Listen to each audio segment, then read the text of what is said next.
Tadi kita telah mendengarkan dari tim pakar Pak Prabowo, karena Pak Prabowo kan sudah keliling ya. Tadi malam kita lihat beliau bertiga di UGM ya, dan telah menyampaikan katakan visi dan misi ataupun pokok-pokok kebijakan.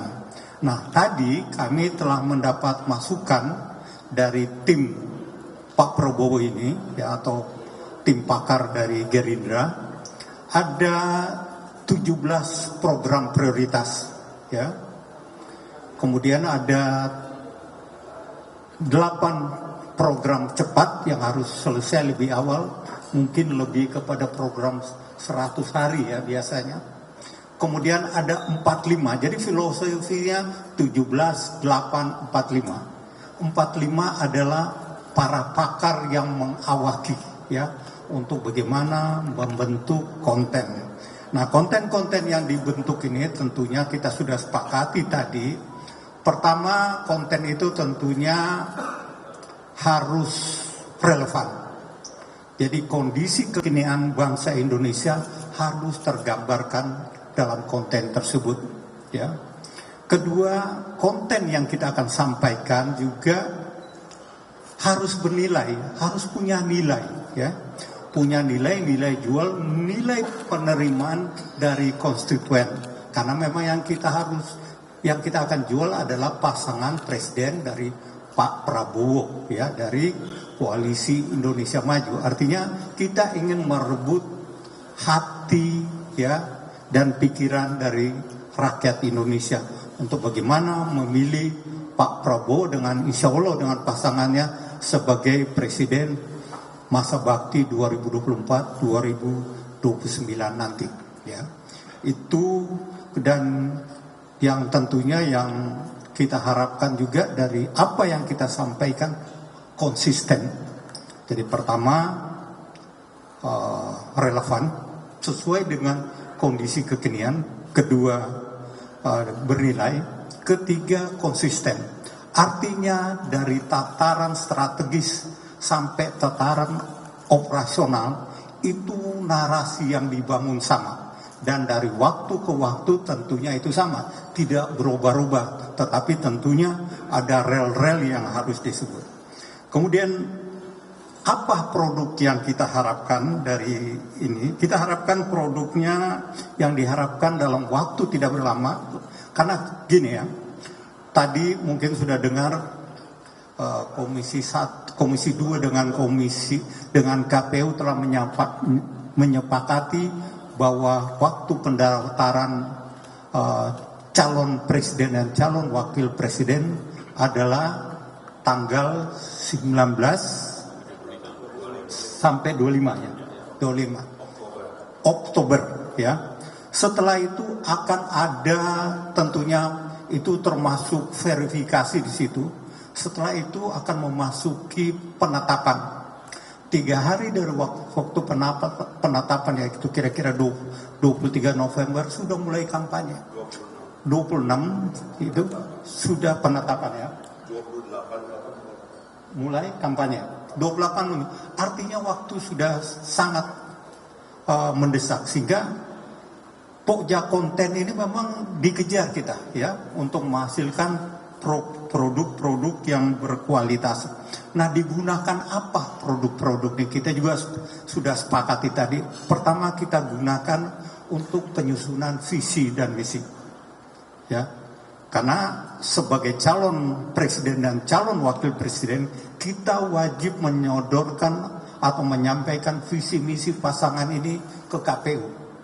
Dan kita yakini bahwa KPU akan meminta pendapat dari para akademisi untuk membahas ini, sehingga diharapkan produk ini memang ya produk berkualitas dan dapat dipertanggungjawabkan secara akademik. Kedua, produk ini dibutuhkan untuk para jubir nanti. Ya, biasa dalam pilpres nanti ada jubir-jubir ya, baik tingkat nasional, tingkat provinsi maupun kabupaten kota. Nah, itu kita berikan kepada mereka ya, tentunya pada sesuai dengan tatarannya. Dan yang ketiga, produk ini adalah untuk kepentingan iklan. ya, untuk kepentingan iklan. Jadi tentunya lain, ya. Dari 3 produk ini diharapkan kita bisa pahami bahwa itu akan memberikan dampak positif untuk bagaimana meningkatkan elektabilitas dan menarik hati dan pikiran konstituen untuk memilih pasangan Pak Prabowo nanti. Itu kira-kira. Kemudian Pokja yang kita bentuk tadi sudah kita sepakati ada 4. Yang pertama tentunya kembali lagi harus relevan. Pertama terkait dengan bidang ekonomi, ya. Pokja ini akan bentuk bidang ekonomi tentunya, ya, melihat kondisi kekinian, apalagi kondisi sekarang dunia atau global tidak memberikan kepastian. Nah, ini sangat penting, ya. Kemudian kedua, masalah politik, bidang politik dan hukum. Dan yang ketiga, masalah kesejahteraan rakyat. Dan yang keempat, masalah pertahanan, kemudian keamanan dan hubungan luar negeri. Ini rencana pembagian Pokja yang tentunya oleh tim pakar dari Pak Prabowo akan dikomunikasikan, ya. Apabila Pak Prabowo setuju, maka kami akan segera membuat Pokja-Pokja itu. Jadi dari partai-partai ada 8 partai insya Allah yang akan bergabung, ya, mengirimkan anggotanya.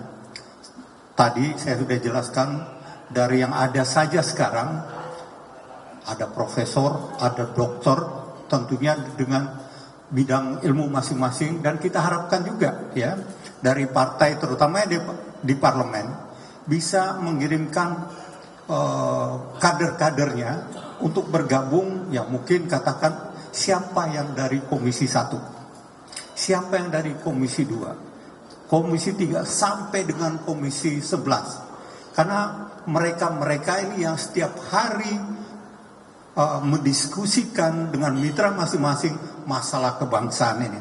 Dan kita harapkan dengan kelompok kerja yang tadi dikatakan 17, 8, 45 pakar ini akan bekerja, dan pada waktu yang sudah ditentukan, ya, produk-produknya siap dan akan digunakan oleh seluruh komponen, ya, baik nanti dari tim kampanye, apakah tim sukses ataupun tim kampanye, tentunya nanti akan dibicarakan untuk digunakan sesuai dengan target yang telah ditentukan masing-masing. Itu saja yang dapat saya sampaikan. Mungkin kalau ada pertanyaan, para pakar masih ada di sisi samping kanan dan belakang saya, silakan tanyakan. Terima kasih. Wassalamualaikum warahmatullahi wabarakatuh. Ya, izin Pak. Assalamualaikum warahmatullahi wabarakatuh. Saya Fauzi dari kantor Berita Antara. Pertanyaan saya sederhana. Terkait narasi-narasi program tadi, sejauh mana dan seberapa besar porsi narasi terkait program yang sudah dilaksanakan Presiden Joko Widodo saat ini, dan bagaimana, apakah itu juga dibawa porsinya untuk kampanye-kampanye ke depan? Terima kasih. Terima kasih.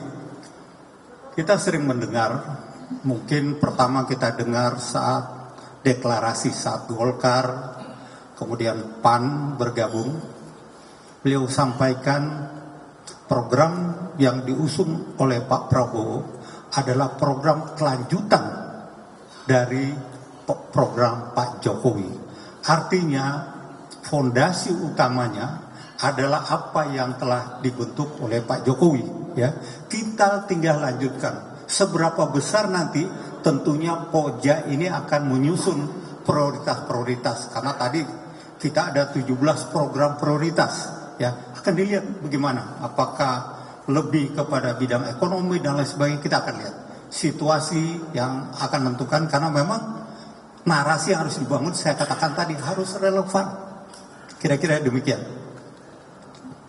Ya, selamat malam Bang Ludwig. Saya Santi Dewi dari IDN Times. Ada 2 pertanyaan, Bang. Tadi Bang Ludwig sempat menyampaikan bahwa ada 17 program prioritas yang mana sebagian besar itu melanjutkan program atau kebijakan dari periode kepemimpinan Pak Jokowi. Tapi kan kemudian dalam waktu dekat besok, lebih tepatnya akan ada satu anggota partai parlemen baru yang sehari-hari kita mendengar selalu membawa spirit agenda perubahan, dan itu sudah dititipkan juga katanya melalui Pak Prabowo gitu. Apakah agenda perubahan itu diakomodir melalui 17 program prioritas tadi? Kemudian yang kedua, dalam pertemuan tertutup tadi, apakah juga turut dibahas mengenai soal penyusunan tim pemenangan yang akan ikut menyosialisasikan program ini dan membawa tim ini untuk segera mendaftarkan ke KPU? Terima kasih. Yang kedua, penyusunan tim pemenangan. terima kasih. Pertama, dengan masuknya partai yang mengusung narasi perubahan, tentunya kita akan bicarakan, ya, karena yang ada sekarang sudah sepakat dengan narasi yang ada. Kita berbicara tentang koalisi Indonesia Maju, melanjutkan program-program Pak Jokowi yang tentunya sudah bagus. Yang lain kita akan evaluasi, ya. Itu yang pertama. Kedua, kita belum, ya, bukan otoritas kita, ya, membahas tim pemenangan. Saya katakan, kalau kita ingat waktu tahun 2019, Pak Jokowi Amin punya 11 direktorat, kemudian Pak Prabowo Sandi punya 19 direktorat. Nah, kita hanya sebagian kecil satu direktorat konten, ya. Konten yang kita bahas bukan tim pemenangan. Jadi kita belum sampai ke situ, ya. Karena saya katakan konten ini kita siapkan, jangan sempat tim pemenangan sudah terbentuk, kontennya belum jadi. Dia mau ngomong apa gitu loh. Akhirnya saya katakan tadi, ngomong ke sana kemari tidak konsisten, kira-kira demikian. Oke, terima kasih ya. Satu lagi. Selain dari partai, kan ada juga relawan-relawan Pak Prabowo. Apakah program-program yang disampaikan oleh tadi yang digodok oleh sekjen-sekjen ini juga akan dikorelasikan dengan gerakan relawan agar tidak berbeda dengan apa yang diperjuangkan? Pastilah, ya. Karena saya katakan nanti untuk ke relawan juga pasti ada narasi, ya. Jangankan relawan, sampai ke pengurus desa pun dia punya narasi, kan beda.